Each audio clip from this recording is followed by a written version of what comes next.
Իմ ձայնով Աստծուն կանչեցի, իմ ձայնով Աստծուն կանչեցի, ու նա ինձ լսեց, իմ նեղության օրը ես Տիրոջը փնտրեցի, գիշերը իմ ձեռքը մեկնած էր, ու չէր թուլանում, իմ անձը չէր ուզում մխիթարվել, Աստծուն հիշեցի, ու տագնապեցի,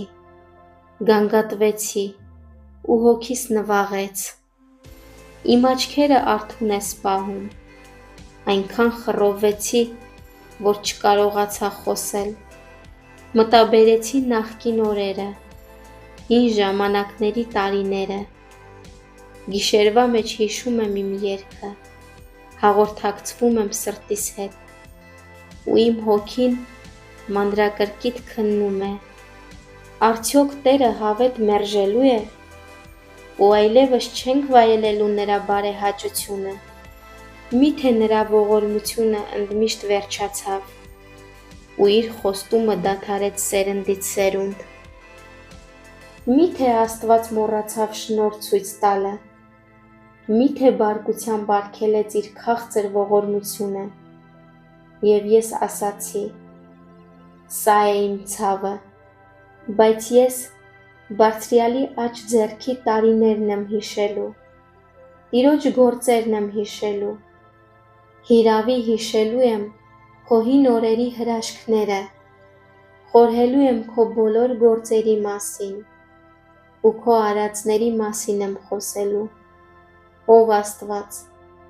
քո ճամփան սրբության մեջ է, ով է մեր Աստծո պես, մեծ Աստված, հրաշքներ կատարող Աստվածը դու ես, քո զորությունը ցույց տվեցիր ժողովրդների մեջ, քո բազկով փրկեցիր քո ժողովրդին, Հակոբի ու Հովսեփի որդիներին, ջրերը տեսան քեզ, ով Աստված, ջրերը տեսան քեզ, նրանք վախեցել էին, անդունդներն էլ սարսափեցին, ամպերը ջուր տեղացին, երկինքները ձայնեցին, նետերդ էլ սլացան, քո որոտման ձայնը երկնքում էր, կայծակները աշխարհը լուսավորեցին, երկիրը սասանվեց ու դողաց,